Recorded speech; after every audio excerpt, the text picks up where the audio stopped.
Hi everyone, welcome back to my channel, or welcome if you're new here. Today I'm going to talk about what I read in November 2023, and in no particular order, these are the books. So the first book is Contemporary Poetry, Poets and Poetry since 1990. I'm trying to become a poet and write poetry, and I thought this would be a great way to learn about contemporary poetry.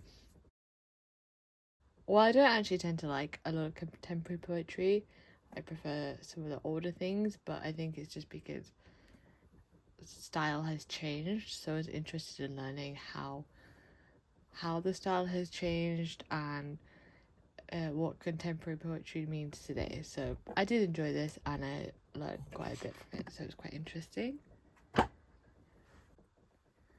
next book is Deep Work by Cal Newport. This is a really popular book. I think it's pretty famous. It's a pretty famous book, and I did actually enjoy this book. I used to be on a self-help binge, when I was in my early 20s and teenage years. I read a lot of self-help, and then you realize self-help is literally not helpful at all, and mostly what's helpful is mindfulness and meditation, exercise. These types of things are much more helpful than reading self-help books. But I did read this, and this was actually pretty good. I think it wasn't written in the best way. He's obviously not a literary person, but it was informative, and I did think that you could, if you really applied his idea, it makes a lot of sense. His basic idea is that you just do intense work and focus on one thing for a longer period of time, and if you do this, you're gonna actually be more productive and work in a deeper way than your peers. And it's probably true, as a lot of truth in that. So I think it's good if you're interested in that idea. It was pretty easy to read too.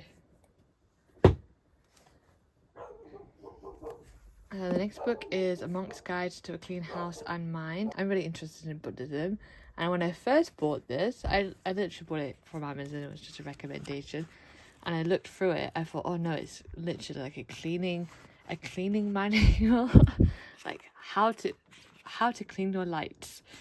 But when I actually read it, it really expounded Japanese Zen Buddhism through how to clean your house and how to clean your mind, and it really was more balanced than I thought it was going to be. And I did learn a lot about Japanese Zen Buddhism. I don't know what school of Buddhism he is in particular, but I think it really shows the relation between what you do in your daily life and the philosophy you adhere to, and I think it's proof that philosophy affects your whole life, whether you know it or not. And this Buddhist philosophy affects his whole life and the monks and how they live. So I thought it was really cool, and I learned a lot from this as well that I would like to apply to my own life. The next book is The Yellow Wallpaper by Charlotte Perkins Gilman. This is also a very famous short story written in, I think, 1900s, around this time, and it's all about a woman who's driven mad by being told by her doctors around the Victorian era that she has to stay basically locked up in this room, and all that's in this room that's interesting is this yellow wallpaper. And I just read it straight through. It was really good. It was really intense. It was written really well, and it really stays with you. And I'm going to read some more of her work, because apparently she was one of the foremost intellectuals of her time period in America, and I think she's only now famous for this one short story, but I'm interested in the rest of her work. So I think everyone should actually read this short story if you're interested in feminist history, and especially feminism and the medical industry, because even now the medical industry is terrible. It can be terrible.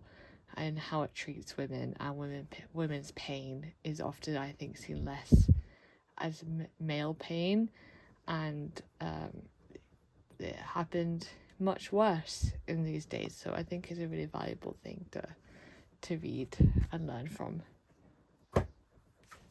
The next one is Clausewitz, a very short introduction. I like this. It was extremely short. I learned a lot about Clausewitz. If you're interested, I would recommend. It kind of linked into the Napoleon and that time period that I'm reading as well. I read it because I want to read on war, which is here. I have it. I'm going to read this pretty soon, and I thought I'll read Clausewitz first. So I'll talk more about these in a different video. The next book is What Are Universities For? So by Stefan Collini, maybe. And I think he's written a number of books about intellectual pursuits and about the process of being an intellectual and what it means in universities. And having been to university a few times now, I find education and the whole academic experience very frustrating. I have a lot of issues with the way academia is run today and education in general, which I won't get into right now, but I'm glad I read this book because it gave me more of a historical overview of what's going wrong in education. So the changes that I have experienced as a younger person started 50 years ago, say the neoliberalization of education at universities. So I thought it was quite balanced, and I think it was quite fair to university staff, because I know for myself I can be very critical. I'm a highly critical person.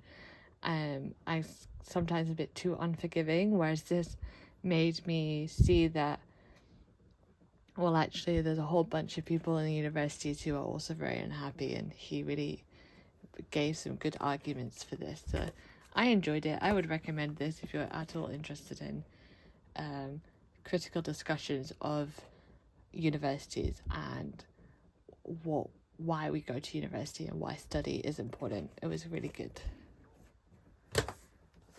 The next book is James Fenton, Yellow Tulips. He's a pretty famous poet, maybe. Well, I don't know if famous is the right word. There's obviously Philip Larkin, I think, in Britain is much more famous, but he is very highly thought of. He's passed away now, but I really enjoyed this collection. There's one poem in here that I think about this poem all the time. It's great. I'll find it for you. Okay, there's this poem, Cambodia, if you can read this. So, one man shall smile one day and say goodbye. Two shall be left to die. One man shall give his best advice. Free men shall pay the price. One man shall live to regret. 4 men shall meet the dead. 1 man shall wake from terror into his bed. 5 men shall be dead. 1 man to 5, 1,000,000 men to 1, and still they die, and still the war goes on. Which I think is a very powerful poem, and I really enjoyed it. He has a huge amount of technical ability. I think he writes some really inspired poems. He was a war correspondent for a while, so that's why he was writing about war. And I really enjoyed his poems. I'm going to just buy all of his books that I can find, because I like them so much. And I learned a lot about poetry just through reading him, so I liked him. The next book I'll talk about is Sorbello's Seasons a Day. I loved this book. 5-star read. I read it start to finish, pretty much. It was brilliant. It was written really, really well. I just became so engrossed into the story and the characters and the whole scenario that they were in. And it's a book about, it's literally over the course of one day, and it's about a failed actor who is coming to terms with his failure and his relationship with his father, and then over the course of the day what happens. and it's utterly brilliant. It's the first Saul Bellow book that I've ever read. I know he has a really famous one called Herzog, which I've obviously not read yet, but this is much shorter, and I think this is an actual masterpiece, even though it's probably less than 100 pages. It was brilliant, and I would recommend you read this. It was really, really good. I think I love Saul Bellow. The next book is Sue Hamilton's Indian Philosophy, a very short introduction. This is much better than one of the other Indian philosophy short introduction books that I read. I think it was much more for beginners. I don't really know that much about Indian philosophy, though I do have a book about the golden age of Indian philosophy. I really enjoyed this, and I learned a lot to help me begin my studies in this era. And the last book I'll talk about is Once Upon a Prime. I read quite a few books this month. This is the wondrous connection between mathematics and literature.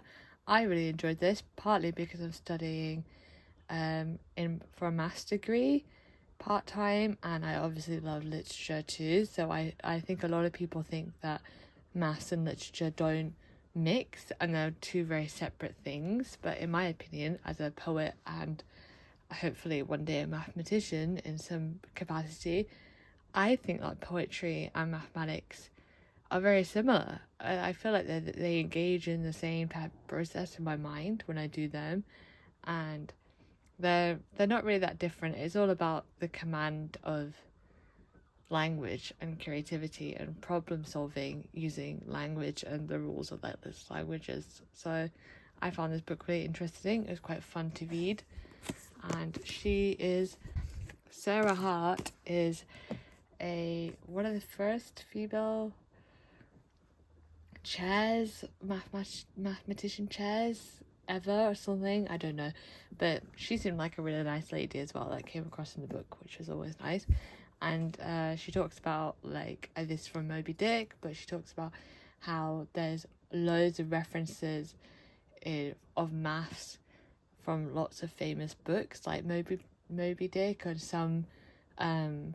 some forms of literature are explicitly influenced by maths. For example, there's poetry where you have to write poetry in the digits of pi and things like this. So it was really interesting to learn about a fun area of literature and talk about it in a different way, as well as learning about maths, because she does maths puzzles in here, and you can study those and do them yourself, and as well as different areas of maths through literature. So I think she really struck the balance between talking about maths and talking about literature very well. I enjoyed it. Just watch me destroy my books.